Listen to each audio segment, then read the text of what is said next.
How far would a killer go to escape death at the hands of the police?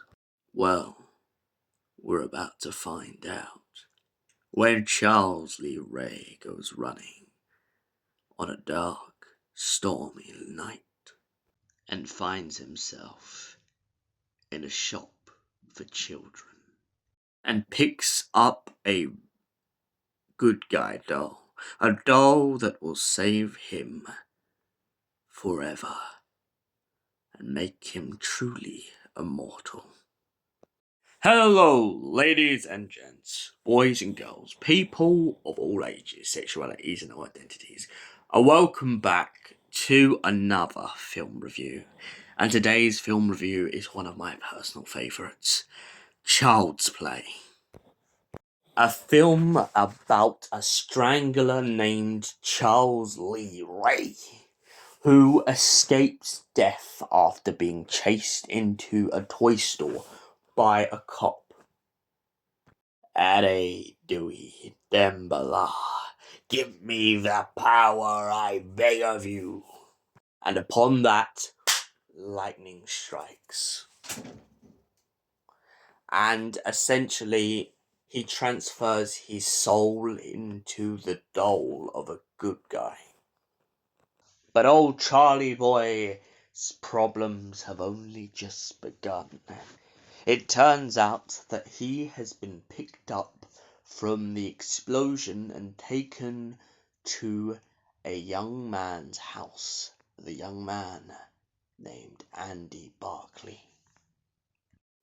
It's Andy Barclay's birthday, and his mum has gone to a shop and bought a good guy doll to celebrate her son's birthday.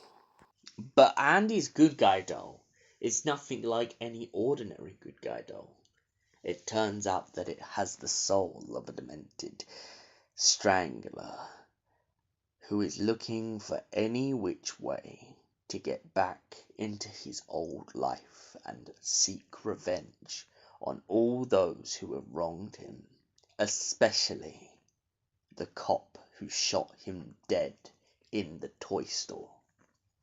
And who does he go by in this doll form? None other than Chucky, the killer doll. And the first victim of Chucky is none other than Andy Barclay's bossy aunt.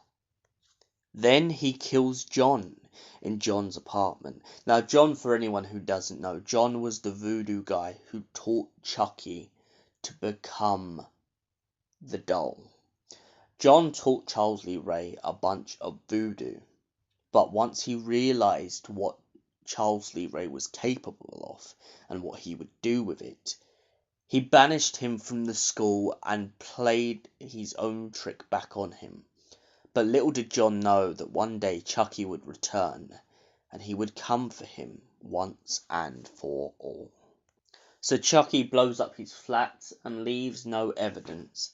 Chucky goes on an absolute killing spree in this film, and eventually, after his secret being revealed by Andy to the copper, he knows he has no choice but to play the card of an innocent doll. A doll that doesn't do anything, can't speak. Andy gets sent away, and his mum is left paralysed by the idea that maybe her child is insane. But upon going back to the flat and opening up the back of the doll and realising there's no batteries, she threatens to chuck Chucky into the fire, to which Chucky bites her arm and essentially runs around the flat like a madman. The night closes closer and closer, and Chucky's killing spree is not enough for him. He must transfer his soul into a human body so that he's not lost as plastic forever, as John points out to him in the beginning of the film. Dembala is the only source of his power, and so he knocks out Andy and attempts to take his body and switch the souls. Switch it so that Andy gets trapped in the doll and Chucky gets to live as an immortal, but no longer just stuck to one body. Chucky wants more than anything to become human again, and he will use Andy if he must. But, sadly for Chucky, the cop who shot him in the shop finally believes him after the fact that his mum shows the bite marks.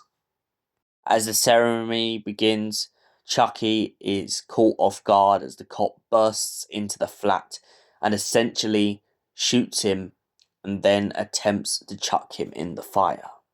Chucky is burnt alive and thought to be dead, but with all the good guy dolls out there in the world, Charles Lee Ray's soul will never truly rest. So, what did I think of the very first Child's Play? Well, as I said, it's one that's a bit close to my heart. I remember watching it years ago, and I can't lie, it did frighten a little bit out of me. Surprisingly, I've always loved the comedy of Chucky the doll. The only thing I found a little bit creepy and sadistic, at least from the first film, is the unnerving sense that a doll could sit there and it could actually act like a person, all on the basis that it has been possessed by someone. The creators of Child's Play really took the elements of a doll that is supposed to be stationary but can move around to a whole nother level. They brought us this character with such backstory, such depth, that has been expanded upon over the years, and even into the Chucky series that we've had now. And that is why I must give Child's Play a solid 9 out of 10. Thank you for watching, and we will see you in the next film review. Until then, goodbye, stay beautiful, and have an absolutely incredible night.